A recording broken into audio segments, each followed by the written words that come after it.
Halo Bang, udah bisa Halo, dimulai? iya Udah Mas, bisa dimulai? sudah, Hah? Oke, sudah Mas, sudah. saya panggilin Pak Sandinya dulu ya. Iya. Oke.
Iya, baik.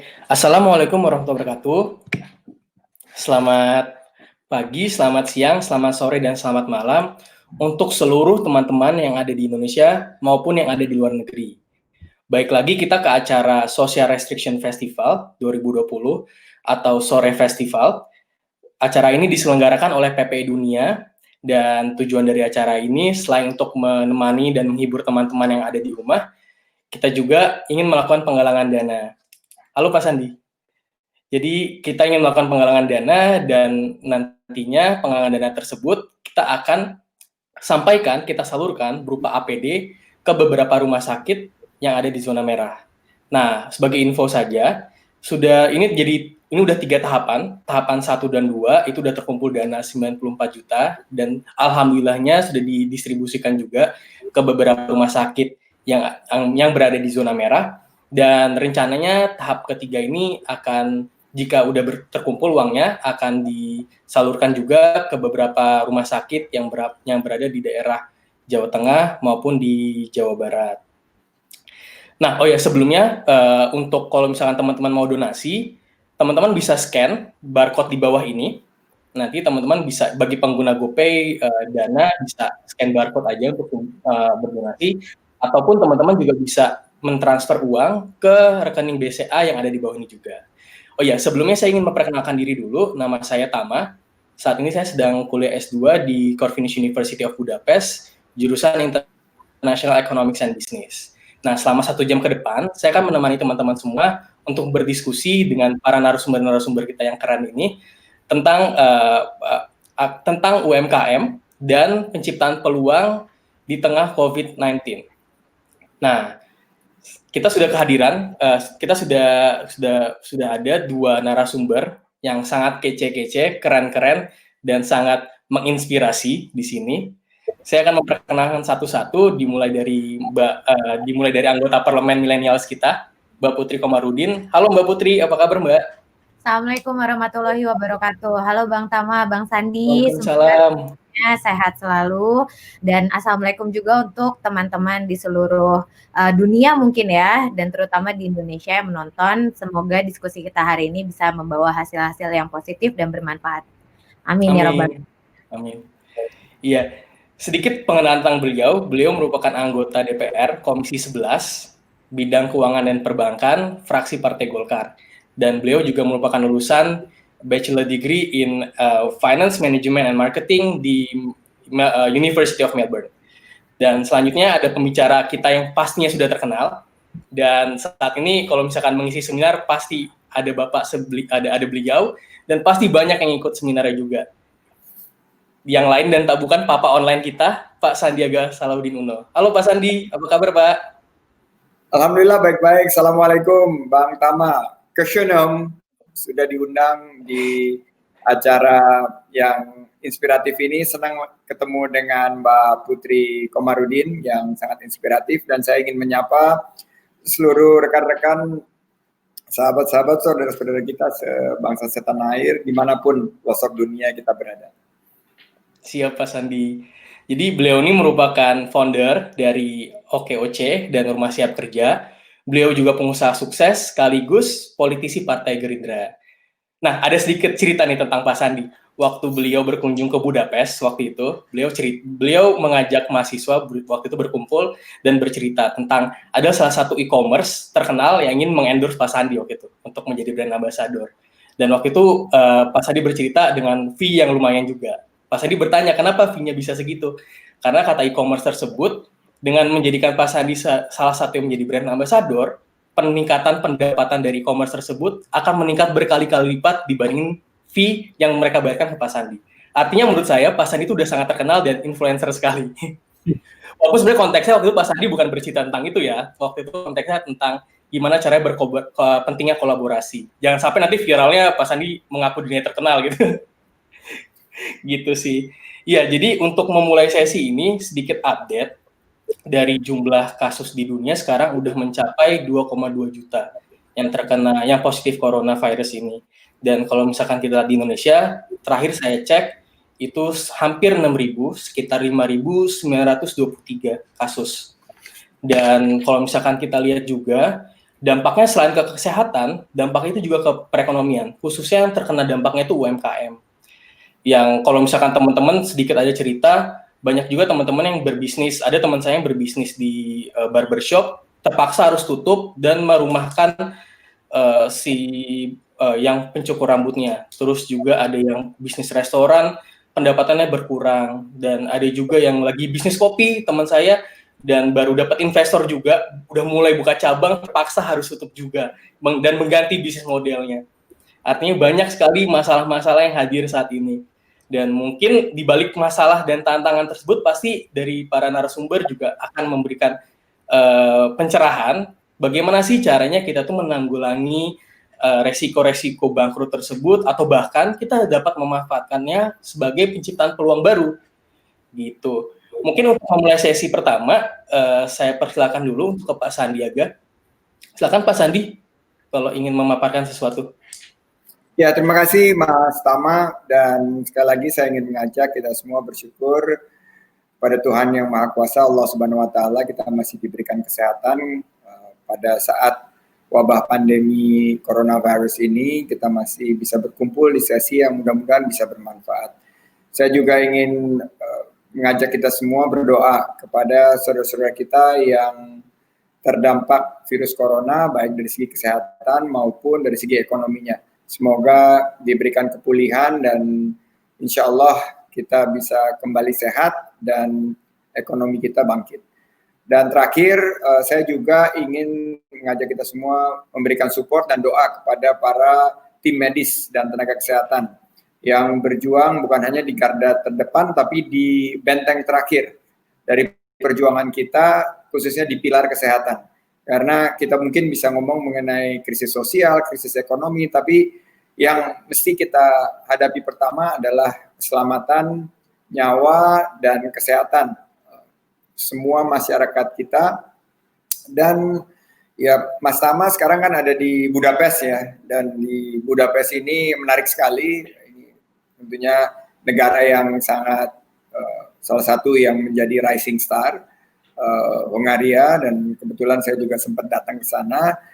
Saya ingin sedikit share sebetulnya dari sisi optimisme, bagaimana kita menghadapi COVID-19 khusus di bidang ekonomi dunia usaha, karena kita semua mungkin sudah menjadi ahli tentang sisi medisnya COVID-19, begitu banyak informasi yang datang kepada kita. Saya tidak ingin menambah diskursus di bidang kesehatan, tapi saya ingin, kebetulan saya suka basket, bahwa ini seperti main basket, bahwa saatnya kita pivot atau saatnya kita beradaptasi ke sebuah tatanan baru, realita baru yang kita sebut sebagai new normal.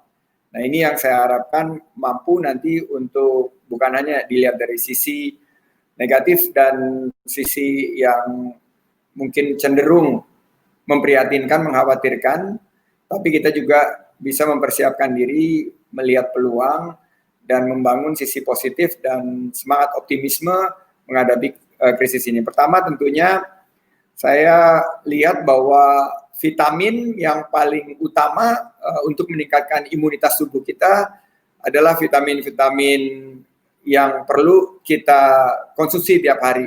Mulai dari vitamin C, keluar dapat sinar matahari. Tapi kalau untuk entrepreneur atau UMKM yang terdampak, yang saya sebut sebagai vitapreneur. Ini di slide berikutnya bisa saya sampaikan.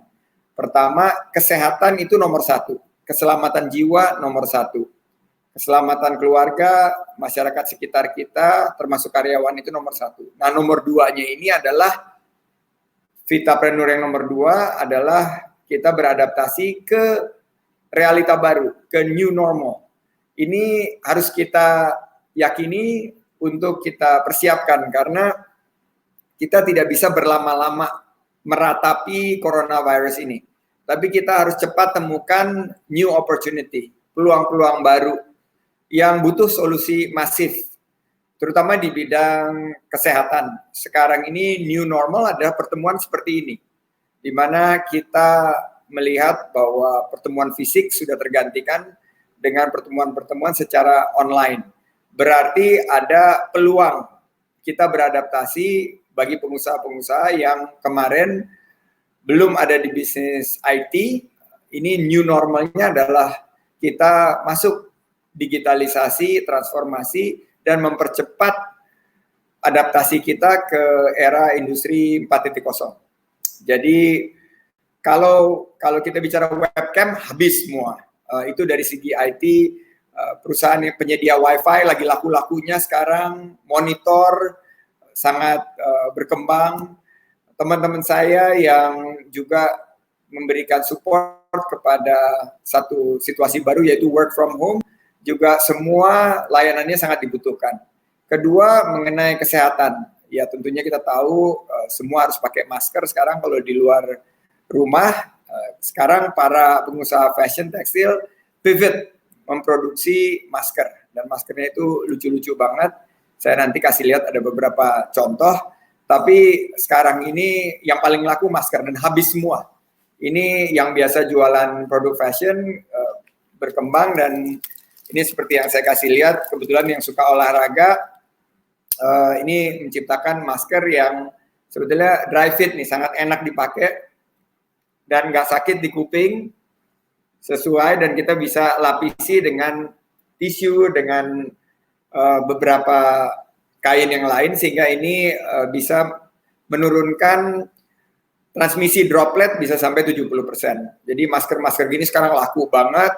Ini ada yang harganya 12.000 seperti ini, sampai ada harganya yang 7.000, ada yang 3.000, malah ada juga yang dengan bling-bling bisa sampai 30.000. Ini satu peluang baru. Vitamin laku habis, yang produksi jamu, temulawak, daun empon-empon, cairan disinfektan laku habis semua. Ini adalah new normal, sebuah peluang yang menjadi realita karena adanya COVID-19. Jadi ini yang perlu kita sikapi. Terus juga digitalisasi. Kita selama ini menunda-nunda, kita transformasi masuk digitalisasi, hanya jualan online, tapi marketingnya nggak online, proses produksinya nggak online, fulfillment-nya belum online. Ini kesempatan kita juga untuk mempercepat transformasi kita. Berikutnya, kalau kita lihat healthcare, kita menyadari nih, gara-gara COVID-19 bahwa investment kita pada sektor kesehatan ini tidak cukup. Dan waktu debat Pilpres kemarin, saya mengadvokasi satu investasi yang luar biasa besar dari pemerintah dan dunia usaha untuk kegiatan promotif preventif, di mana kita harus pastikan bahwa masyarakat Indonesia bisa bergaya hidup sehat, mengidentifikasi resiko kesehatan. Karena ternyata begitu kita terhantam pandemi ini, yang terkena ini adalah seluruh lapisan. Terutama pada kali ini beda dengan krisis sebelumnya 97-98, yang terkena adalah masyarakat menengah ke bawah dan UMKM. Jadi ini adalah satu posisi di mana kita harus melakukan introspeksi, refleksi. Sediakan perlengkapan penunjang kesehatan, nanti setelah insya Allah COVID-19 ini bisa kita atasi, kesehatan ini akan sangat menjadi satu sektor yang mindset daripada masyarakat bukan hanya Indonesia tapi global akan memastikan investasi kita di bidang kesehatan, misalnya BPJS tidak akan tertunda-tunda lagi. Rumah sakit bukan hanya rumah sakit dari segi perawatan, tapi pencegahan. Ini akan luar biasa banyak. Riset-riset tentang peningkatan imunitas tubuh, bagaimana industri jamu kita bisa jadi tuan rumah di negeri sendiri. Kenapa vitamin C kita semua impor? APD kita impor juga. Kenapa nggak kita bisa produksi sendiri? Ternyata bisa produksi sendiri. Ventilator bisa produksi sendiri. Jadi ini adalah satu new normal atau satu peluang yang harus kita lakukan, tapi kita harus ingat bahwa walaupun saya sekarang ada di ranah publik sebagai politisi, tapi kita harus meyakini Indonesia Incorporated, bahwa we are all in this together. Kita jangan lagi terpecah belah, kita fokus bagaimana mengatasi COVID-19. Berikutnya kalau ngomong, slide berikutnya adalah tentang peluang-peluang mana aja nih. Ini kalau kita lihat pengusaha-pengusaha kita jago, di sebelah kanan ini gambarnya udah cukup viral. Peluang-peluang baru ini ada di bidang teknologi, digital, ICT, di bidang e-commerce, medical supply, saya udah ngomong, food. Indonesia ini berlimpah jumlah hortikulturanya, tapi masih banyak ketergantungannya terhadap food supply chain dari luar negeri. Ini harus kita ubah. Kita juga lihat bagaimana personal hygiene, healthcare ini menjadi satu potential winner setelah krisis, dan new normal ini kita bisa pivot untuk masuk yang ada di sebelah kanan. Dan sebelah kiri yang sekarang lagi tertekan harus melakukan satu adaptasi. Nah, ini yang saya yakin teman-teman anak-anak milenial cepat sekali karena mereka ini early adapter, dan kita bisa mendorong bagaimana semua pihak pemerintah, legislatif, eksekutif, membangun satu ekosistem UMKM, dan bagaimana caranya kita menjaga daya tahan ekonomi kita, menjaga bagaimana kita punya rantai pasokan terhadap kebutuhan utama kita ini secara solid, dan menjaga penghasilan masyarakat dan lapangan kerja yang terus tercipta. Terakhir, saya ingin share satu slide yang menarik ini. Kalau dilihat kan, apa sih kategori-kategori yang muncul secara signifikan selama 2 bulan terakhir ini? Ya kalau kita lihat, ternyata paling nomor 1, sarung tangan, disposable glove, itu naik sampai 700% hampir. Mesin pembuatan roti, ini yang dibeli dari e-commerce juga sangat meningkat. Jadi ada satu kesulitan yang diakibatkan oleh work from home, tapi ternyata timbullah peluang-peluang baru. Nomor 8, weight training. Orang sekarang olahraga di rumah, itu sekarang berkembang dan melalui materi-materi online. Dan beberapa kategori-kategori lain ini ternyata kalau kita belum menguasai beberapa sektor ini, kita bisa lakukan ATM, amati, tiru, dan modifikasi. Terakhir saya ingin menyampaikan bahwa gunakan juga kesempatan ini untuk berinvestasi di diri kita sendiri. Kita tiba-tiba punya waktu di rumah. Saya lakukan invest terhadap hal-hal yang baru. Pandemi COVID-19 ini ternyata mengharuskan kita untuk adopsi daripada ilmu-ilmu terkini dari segi digital. Saya kemarin ini banyak di politik, nggak mengikuti ekonomi dan investasi. Sekarang punya banyak waktu ikuti seri-seri terakhir webinar terkini tentang ilmu investasi dalam krisis. Karena ini juga menjadi salah satu yang dibutuhkan pada saat krisis itu, kita bagaimana strategi kita berinvestasi. Ternyata juga bersama-sama keluarga kita bisa beribadah bersama, juga kita bisa punya entertainment bersama, program-program seperti Netflix dan semua yang mendukung work from home ini jadi laku.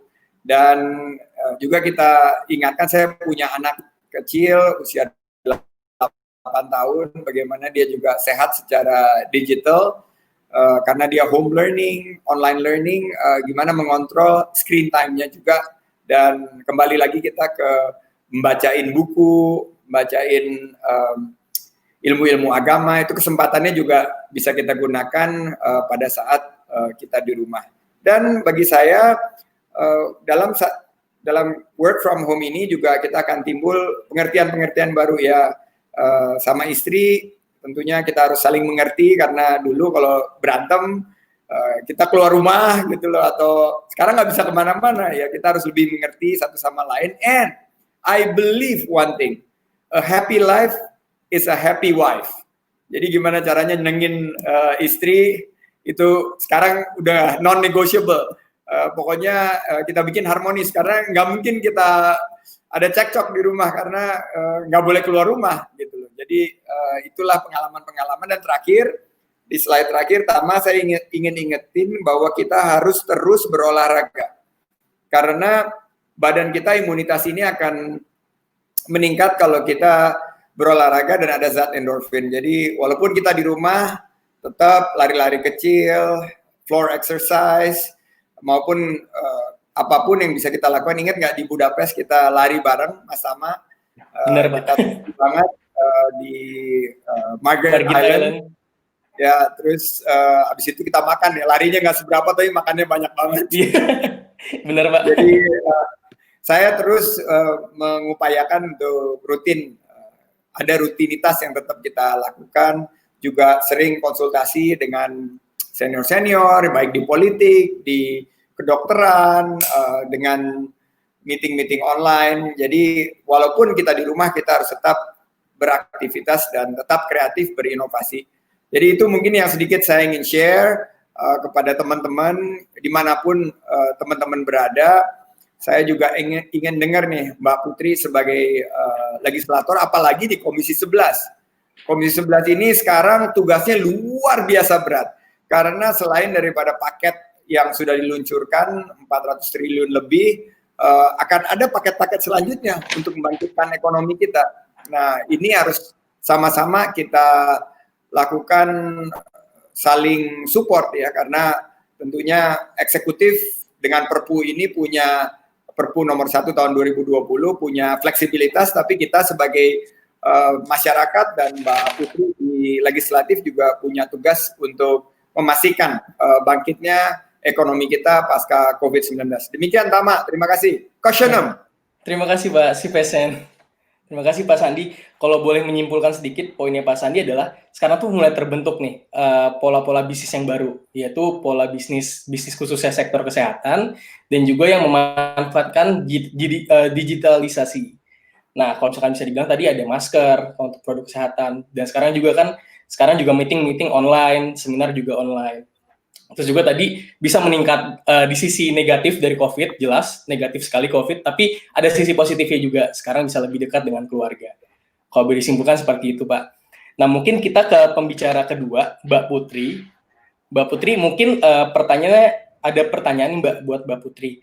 Kira-kira Mbak Putri kan juga dari Komisi 11 yang bermitra dengan Kementerian Keuangan, Bappenas, BI, OJK, dan LPS. Dan ada beberapa lainnya. Nah, kalau menurut dari pandangan Mbak Putri selaku mitra pemerintah itu, pertama mungkin pendapat Mbak Putri tentang big picture dari dampak ekonomi dari COVID-19 ini, dan apa sih Mbak kebijakan yang udah dilakukan pemerintah dan targetnya itu apa Mbak Terima kasih Ya. Mbak, boleh dijawab Mbak. Oke, terima kasih Mas Tama, terima kasih Bang Sandi, tadi paparannya mantap. Mungkin saya juga ingin menyampaikan untuk teman-teman, terutama teman-teman yang sedang menonton, kita tahu semuanya bahwa ini adalah saat-saat yang sulit dalam hal sosial, kesehatan, dan juga ekonomi untuk kita semua. Jadi ini sekedar ajakan juga dari aku untuk teman-teman semua, untuk kita berdoa terus agar pandemi ini cepat berakhir, karena kita tahu bahwa setelah pandemi ini berakhir, tentu nanti ekonomi akan membutuhkan waktu untuk beradaptasi lagi dengan perkembangan pandeminya. Jadi tidak serta-merta nanti pandeminya berakhir lalu dampak ekonominya akan berakhir. Mungkin itu hal yang pertama ingin aku highlight juga. Terus yang kedua, tadi terinspirasi dari Bang Sandi, mungkin kita bisa bercerita sedikit tentang DPR yang baru terkait dengan pandemi ini, karena banyak penyesuaian yang kita lakukan dalam hal melakukan rapat dan pengawasan dengan mitra-mitra kerja kita. Jadi sekarang DPR sudah melakukan rapatnya secara virtual dengan mitra kerja. Selama 2 minggu kemarin kita di Komisi 11 melakukan rapat dengan Kementerian Keuangan, Bank Indonesia, Otoritas Jasa Keuangan, LPS, juga teman-teman dari perbankan seperti bank-bank himbara yaitu Mandiri, BRI, dan BNI, dan juga kita melakukan rapat dengan perusahaan pembiayaan yang menyediakan kredit pinjaman kendaraan bermotor tentunya, yang menjadi banyak bahan masukan kepada Komisi 11 terkait dengan kebijakan relaksasi kredit. Dan yang paling menarik adalah sekarang teman-teman juga bisa menonton semua rapat-rapat kita melalui websitenya DPR dan juga sosial medianya DPR. Jadi untuk teman-teman yang ingin tahu jalannya rapat virtual DPR itu seperti apa dan apakah bermanfaat sesi dengar pendapat tersebut, bisa langsung lihat siaran langsungnya di dpr.go.id. Dan jangan lupa untuk menyiapkan posisi yang PW, karena rapatnya di DPR itu seperti rapat virtual dan juga seperti selayaknya ketika kita melaksanakan rapat langsung, bisa berlangsung 4-5 jam. Saya yakin mungkin Bang Sandi juga tahu. Jadi mungkin teman-teman yang kaget kalau misalnya baru pertama kali melihat jalannya rapat, jangan lupa siapin snack dan juga posisi yang enak lah, biar enak dengerinnya juga. Itu. Terus kita juga sekarang belajar di DPR untuk mengorganisir orang-orang di dapil masing-masing dari tempat kita berada, karena dapil aku itu ada di Kabupaten Purwakarta, Karawang, dan Bekasi yang berada di Jawa Barat. Sementara aku saat ini tinggal di Jakarta karena harus mengurus orang tuaku juga. Jadi beberapa tantangan yang harus kita lakukan sekarang adalah bagaimana make sure kalau semua aspirasi itu masuk kepada kita sehingga bisa disampaikan kepada mitra-mitra kerja ketika melakukan fungsi pengawasan dalam rapat dengar pendapat. Dan yang terpenting adalah bantuan-bantuan yang disalurkan untuk teman-teman di daerah pemilihan itu bisa tepat sasaran dan juga bisa sampai kepada orang-orang yang paling membutuhkan. Karena kita juga baru menyadari bahwa hal tersebut sangatlah tricky.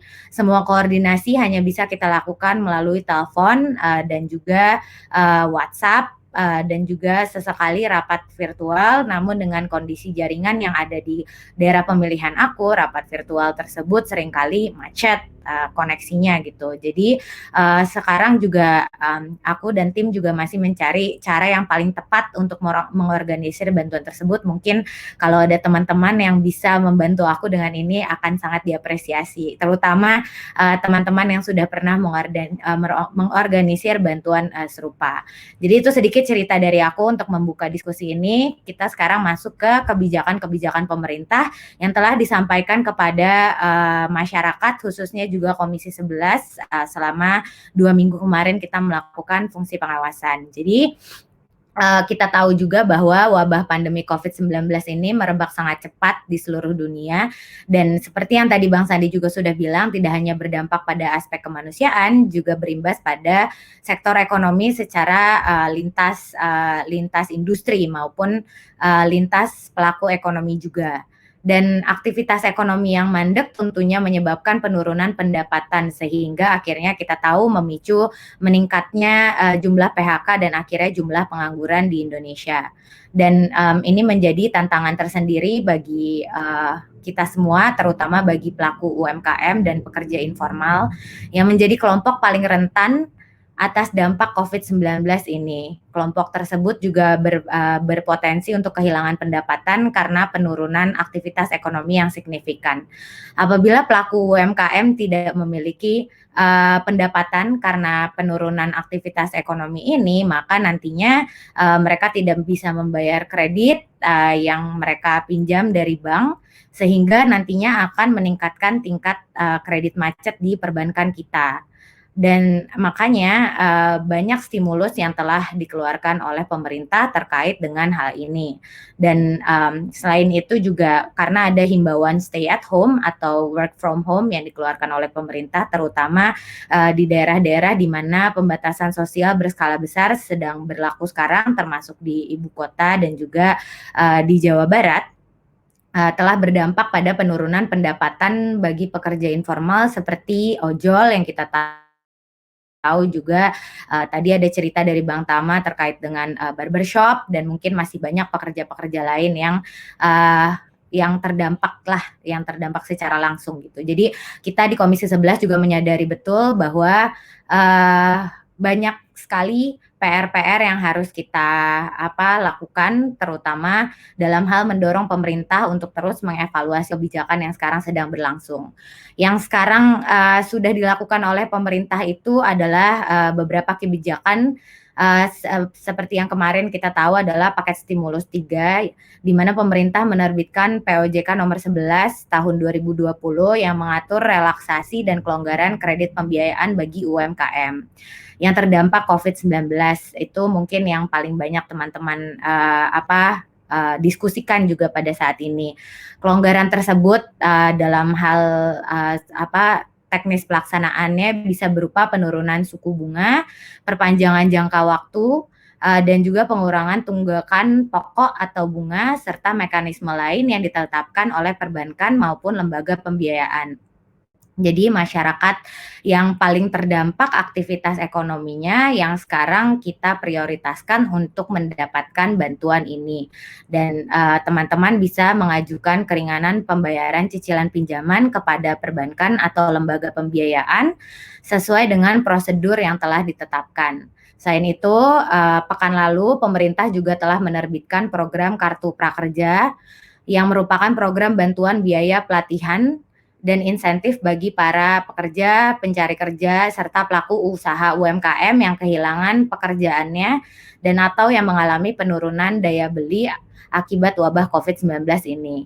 Dan total anggaran yang telah disiapkan pemerintah bagi program ini adalah sebesar 20 triliun dengan target penerima 5,6 juta pekerja. Dan dalam pelaksanaannya kita di Komisi 11 berharap bahwa pemerintah akan memastikan keberlangsungan program ini agar program tersebut tepat sasaran, tidak menyasar teman-teman yang sudah menjadi bagian dari penerima manfaat dari program bantuan sosial seperti PKH dan BLT, dan juga menyasar kepada kelompok-kelompok pencari kerja dan teman-teman yang terkena PHK karena imbas dari COVID-19. Jadi di samping itu juga pemerintah telah menyiapkan program social safety net seperti penambahan penyaluran PKH untuk 10 juta keluarga penerima manfaat atau yang biasa disebut dengan KPM, tambahan sembako untuk 4,8 juta keluarga penerima manfaat, yang kita tahu juga pembebasan tarif listrik untuk pelanggan 450 VA dan diskon 50% untuk pelanggan 900 VA, serta tambahan insentif perumahan bagi masyarakat berpendapatan rendah yang disalurkan melalui KPR, kredit pemilikan rumah. Jadi kami di DPR akan terus mengawal program-program tersebut agar manfaatnya tepat sasaran seperti yang tadi sudah aku sebutkan juga, sehingga dapat membantu teman-teman pelaku UMKM dan juga pekerja informal. Dan mungkin kita juga mau bercerita sedikit tentang rapat-rapat yang sudah dilakukan.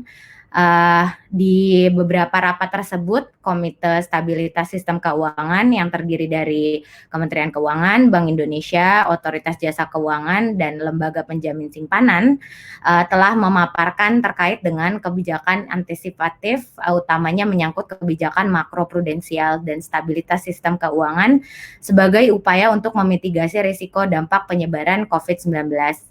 Pada agenda rapat tersebut, kami di Komisi 11 beserta dengan mitra kerja mengulas kesiapan dari perbankan dan lembaga pembiayaan dalam melaksanakan kebijakan stimulus relaksasi kredit dan pembiayaan yang tadi sudah aku sebutkan juga dari OJK. Beberapa masukan yang telah aku beserta teman-teman di Komisi 11 yang telah kami sampaikan itu adalah kami mendorong perbankan dan juga lembaga pembiayaan untuk meningkatkan edukasi kepada masyarakat terkait pelaksanaan kebijakan stimulus relaksasi kredit dan pembiayaan.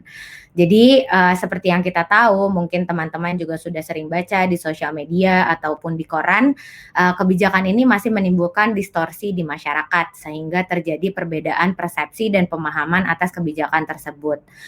Aspirasi yang aku terima dari teman-teman di daerah pemilihan aku adalah banyak masyarakat yang masih kurang tepat dalam menafsirkan peraturan ini.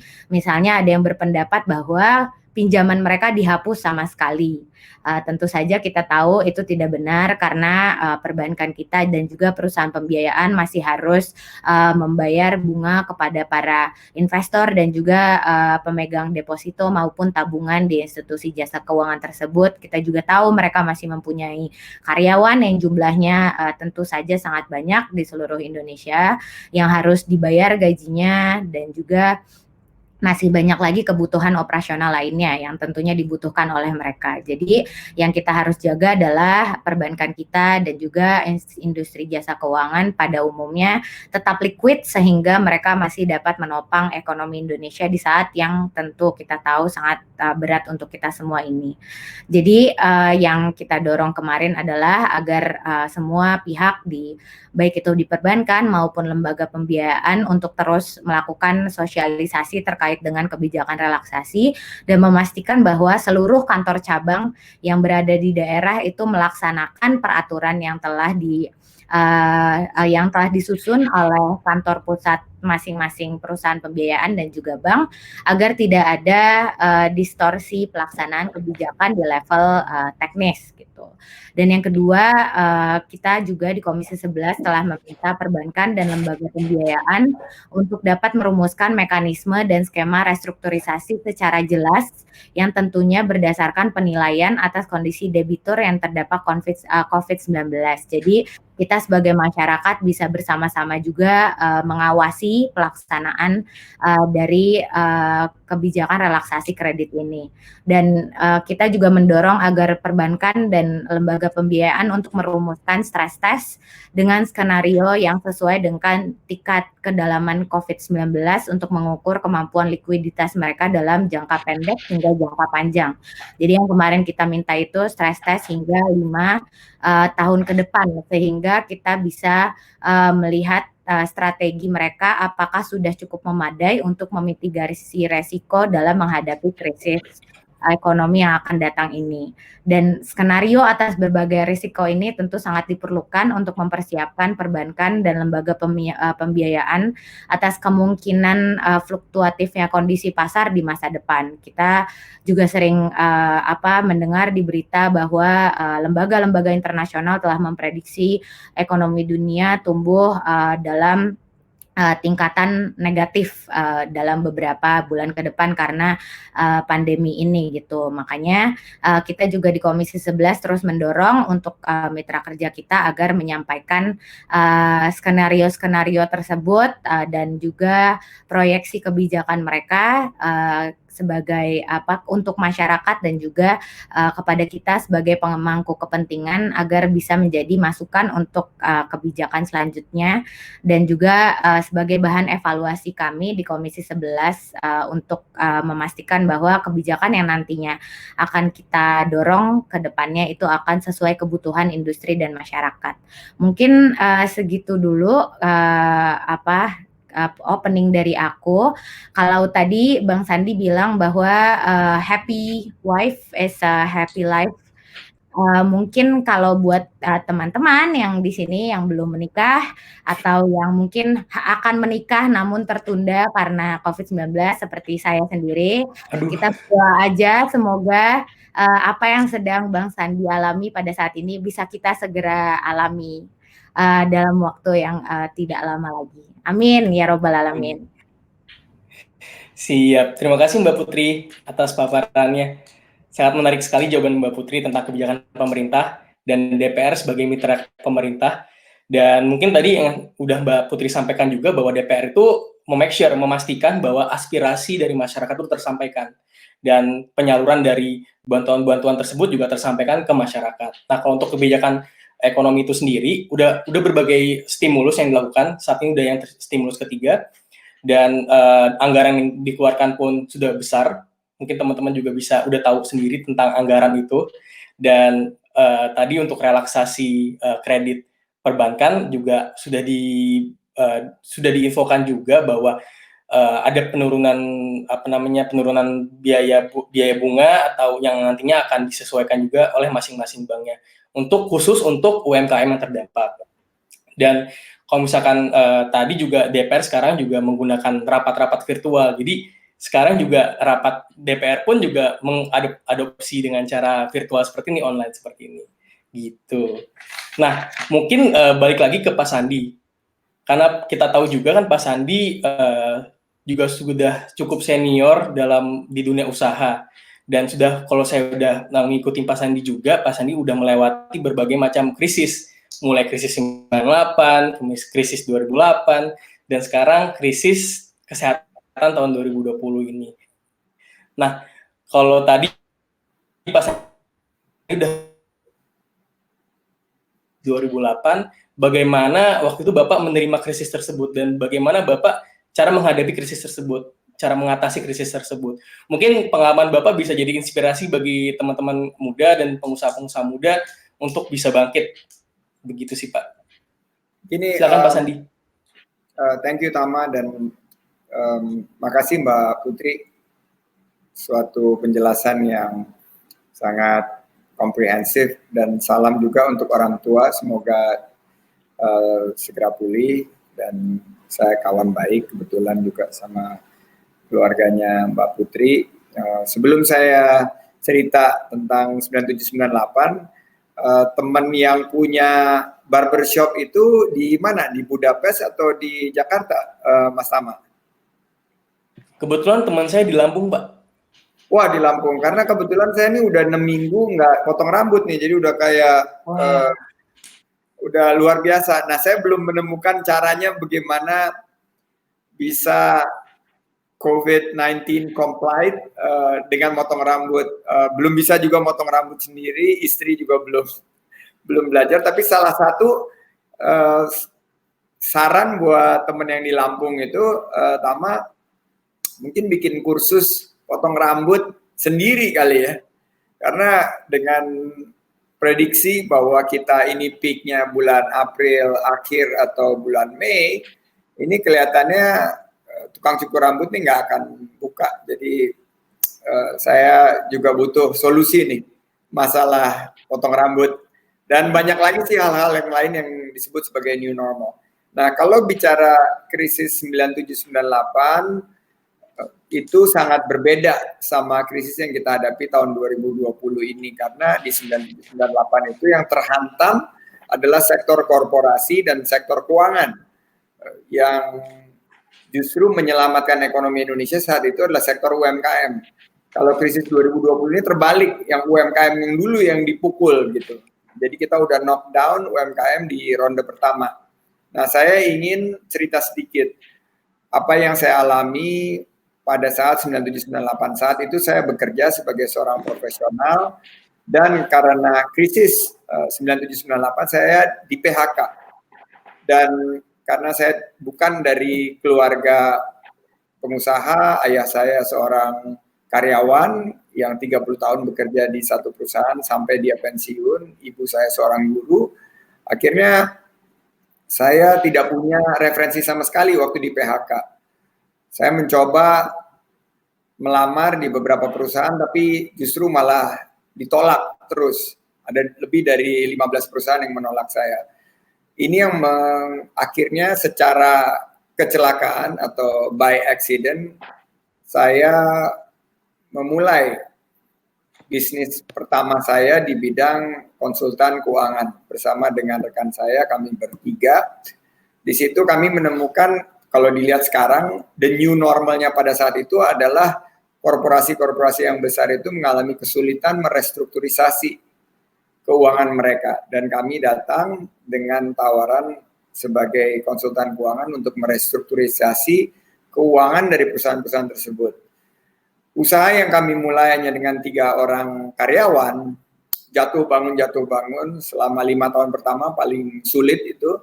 Tapi setelah kami bisa membangun kepercayaan sebagai entrepreneur muda waktu itu, akhirnya bisa naik kelas perusahaan tersebut yang kami rintis di awal krisis tahun 97-98. Per hari ini sudah menjadi salah satu perusahaan investasi terbesar di Asia Tenggara dengan membuka lapangan kerja sekitar 30.000 lapangan kerja di seluruh Indonesia. Nah, ini yang ingin saya sampaikan, tentunya tidak semudah dengan apa yang saya katakan tadi dalam waktu 30 detik. Tapi saat sekarang krisis 2020 ini kita akan juga punya peluang yang sama. Saya melihat bahwa hari-hari yang cerah itu akan timbul setelah badai yang hebat, badai yang dahsyat. Peluang-peluang terbaik akan muncul setelah krisis-krisis yang harus kita lalui. Jadi untuk entrepreneur-entrepreneur muda tetap optimis. Saya melihat ada beberapa new normal. Tadi yang saya bilang bahwa sektor makanan, sektor berkaitan dengan kebutuhan sehari-hari itu akan booming. Dan kita harus mampu membangkitkan kemandirian bangsa kita. Jadi produksi-produksi kita yang berkaitan dengan makanan, suplemen, vitamin, makanan-makanan yang dikonsumsi sehari-hari itu akan ada pemikiran-pemikiran baru yang disebut dengan new normal. Saya juga ingin cerita bahwa new normal itu adalah di sistem IT kita. Bahwa selama ini kita termanjakan dengan aplikasi-aplikasi dari luar negeri.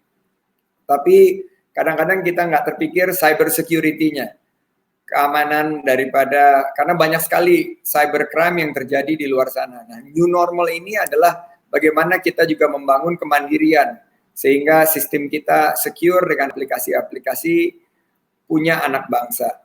Jadi new normal juga menurut saya adalah the world is flat. Apa yang dipertontonkan oleh Trump dan China ini menunjukkan perang geopolitik yang mungkin nanti setelah COVID-19 akan terus berlangsung. Nah, kita harus mampu Indonesia untuk mengambil peran di sini.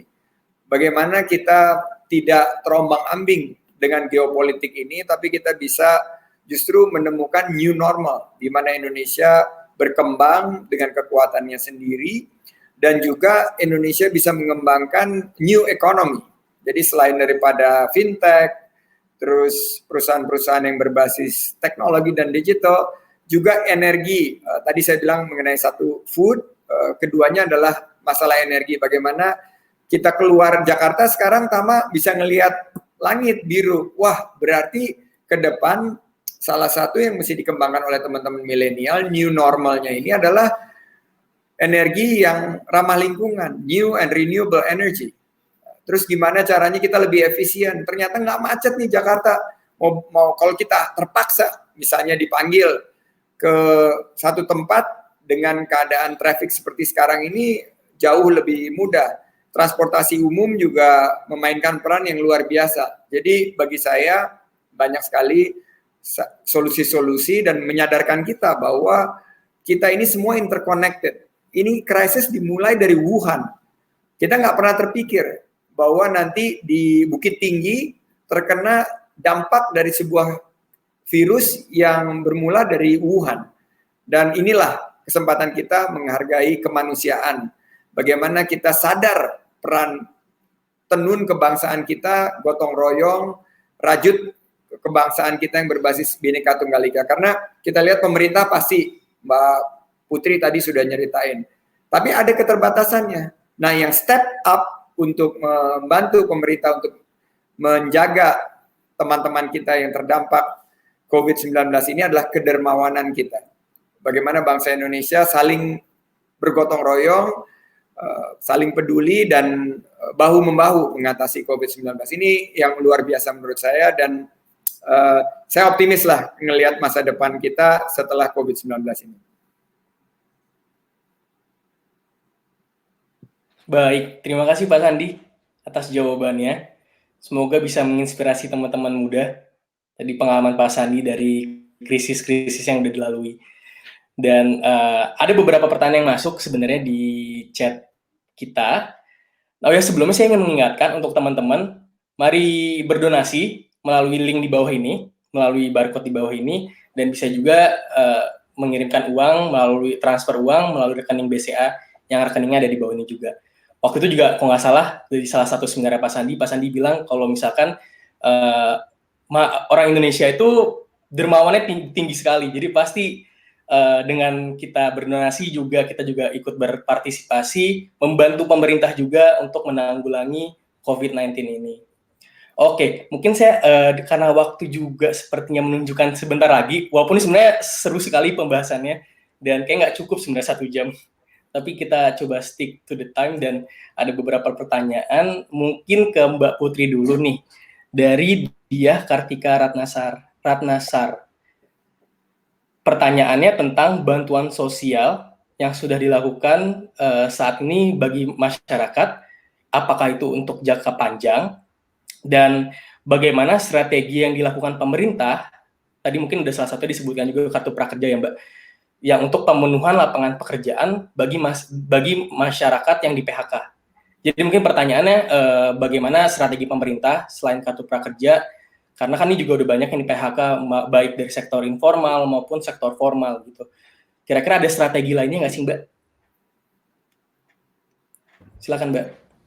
Mungkin kita jawab yang pertama dulu ya. Ini untuk tadi program Social Safety Net itu untuk akan sampai kapan? Pemerintah dan juga kami di DPR juga terus mengevaluasi tata laksana kebijakan-kebijakan yang sekarang sudah disusun oleh pemerintah. Jadi terkait dengan jangka waktunya nanti akan bergantung kepada kapan pandemi ini berakhir, karena aku yakin Mas Tama maupun Bang Sandi atau akademisi di seluruh dunia pun masih belum tahu pasti akan akhir dari pandemi ini sendiri. Jadi untuk itu masih belum ada batas waktunya. Dan yang kedua terkait dengan kebijakan-kebijakan lain yang telah dilontarkan oleh pemerintah selain dengan kartu prakerja. Jadi dari anggaran yang 405 triliun tersebut, pemerintah juga telah menganggarkan untuk dukungan industri sebesar 70,1 triliun. Aku yakin juga di sini Bang Sandi juga paling paham lah kalau untuk dukungan industri itu dalam bentuk cadangan perpajakan sebesar 64 triliun. Jadi itu ada yang bentuknya pajak ditanggung pemerintah untuk PPH dan juga untuk PPN dan juga bea masuk. Jadi untuk barang-barang yang kita butuhkan untuk penanganan pandemi ini, bea masuknya itu sudah ditangguhkan dan ada beberapa relaksasi lainnya juga terkait dengan itu. Dan juga ada stimulus untuk kredit usaha rakyat yang tadi sudah aku infokan di awal dalam bentuk penangguhan bunga dan sebagainya itu sebesar 6,1 triliun, dan juga dukungan untuk dunia usaha pada umumnya yaitu dalam bentuk pembiayaan dalam rangka mendukung program pemulihan ekonomi nasional, termasuk usaha-usaha ultramikro, usaha-usaha yang paling kecil di dalam tataran perekonomian kita. Jadi ada juga cadangan untuk pemenuhan kebutuhan pokok dan operasi pasar atau logistik sebesar 25 triliun, dan ada juga penyesuaian anggaran lainnya termasuk di DPR RI juga, DPR MPR, di kementerian dan lembaga, di mana realokasi anggaran itu sekarang kita prioritaskan untuk penanganan pandemi COVID-19 beserta dengan dampak ekonomi dan sosialnya. Jadi di sini juga aku ingin mengajak teman-teman untuk mungkin kalau misalnya ada yang mempunyai bahan masukan ataupun kritik, aku beberapa hari ini sudah menerima banyak sekali paper yang ditulis oleh teman-teman terkait dengan bagaimana seharusnya kebijakan ekonomi Indonesia itu sekarang. Aku sangat senang dengan antusiasme teman-teman. Inilah yang kita butuhkan, saling memberikan kritik yang membangun dan konstruktif tanpa melibatkan emosional maupun kata-kata tidak senonoh yang sering kita lihat juga sekarang di sosial media. Kita tahu bahwa semua orang dalam banyak tekanan pada saat ini. Mungkin kita sekarang harus lebih banyak menebar kebaikan daripada keburukan masing-masing. Itu. Siap, Mbak. Keren, Terima kasih keren. atas jawabannya. Iya, mungkin ada pertanyaan lagi. Nah, ini mungkin kita ke Pak Sandi. Yang ini ada dari Dian Mustika 97 namanya. Nah, jadi beliau ini ada program untuk mempromosikan UMKM mendunia. Dan dia akhirnya gagal karena adanya COVID-19 ini. Nah, ada saran nggak sih Pak buat dia? Dia nanya, ada saran buat kami nggak sebagai penggiat UMKM? Ya, Mbak Dian, memang COVID-19 ini menghantam sektor pariwisata, sektor penerbangan luar biasa ya, karena dampak pertama adalah kita nggak bisa berinteraksi, kita nggak bisa keluar rumah, pasti pariwisata akan betul-betul mengalami tekanan dan terpuruk untuk tahun ini. Saya sangat prihatin, saya sangat terenyuh melihat situasi ini, tapi ada beberapa rekan-rekan yang ya dengan segala keterbatasannya langsung mengubah UMKM ini menciptakan virtual tour karena banyak yang stay at home kepengen tetap bisa jalan-jalan. Nah, jalan-jalannya virtual dengan teman-temannya, mereka dibawa jalan-jalan, ada tour guide-nya juga secara virtual. Nah, kalau kita lihat juga UMKM mendunia ini adalah new normal.